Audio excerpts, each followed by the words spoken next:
The AR-15 bolt carrier and how it works inside a direct impingement gas system in your AR-15 M4 rifle. This is going to be a little bit different specifically about the bolt, how it works in a direct impingement system. We've talked about a lot of the aspects of the function of the gases and what they do, but we really didn't get specifically into the bolt. And if you have an AR-15 rifle, it's really important to know how your rifle functions, how the parts interact, and it'll really help diagnose any kind of issues you might have with reliability, feeding, or if you need to replace parts. The two most important elements of an AR-15 rifle are the bolt and bolt carrier and the barrel.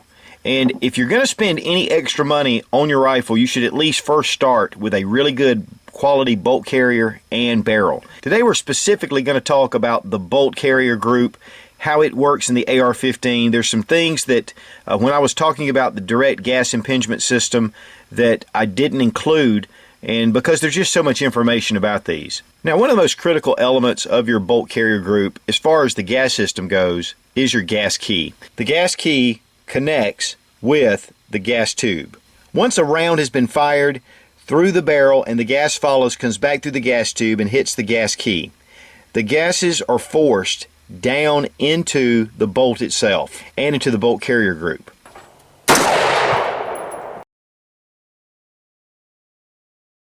Here are ports where gases escape, and there's a port here. As those escape, they fill up the upper receiver. Now your bolt is in this position and it's locked up into your chamber.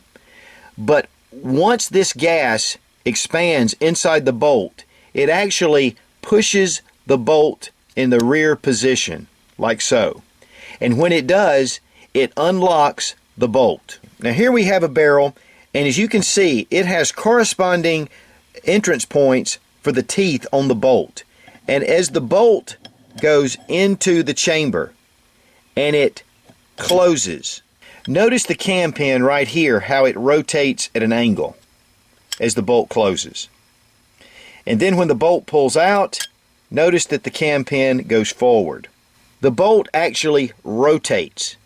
And so when it is going into the chamber, it enters in through the teeth, goes past the teeth, and then closes down. And when it does, it turns and locks into the chamber.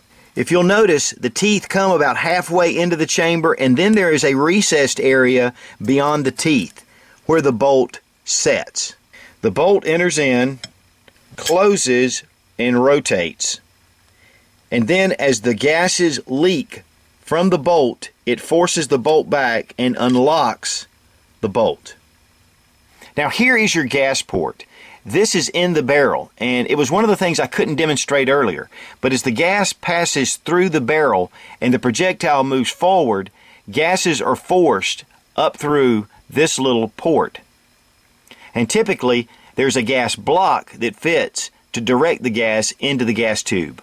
And then, of course, here is the barrel with the gas block attached. The gas block is actually right here. It's not at the front. It doesn't move through. It's right here and follows up and then enters your gas tube. And one of the disadvantages of this system is that debris and carbon buildup and a lot of things happen all over the bolt. And it makes it pretty dirty. But the one thing it does do, it makes it very smooth. Now, a lot of people say this is a pistonless system, but it's not. The bolt itself acts as the piston.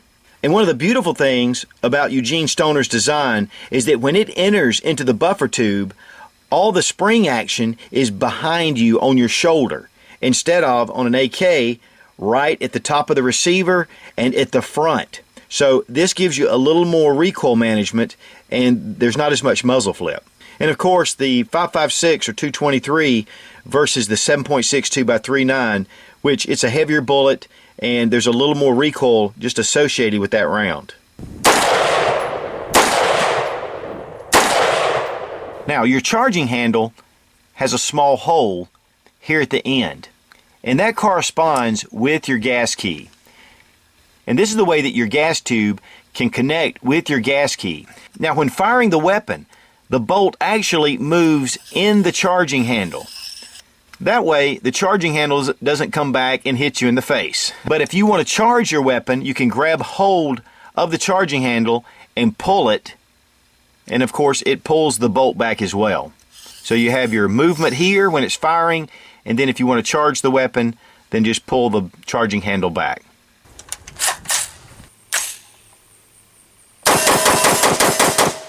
The AR-15 M4 system is an excellent, high-quality system. It's accurate, it's reliable, and it sure is a lot of fun to shoot.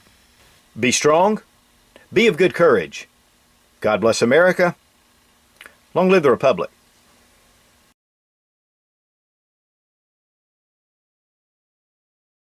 The current government shutdown did not affect the quality of this video. I think it may have enhanced it.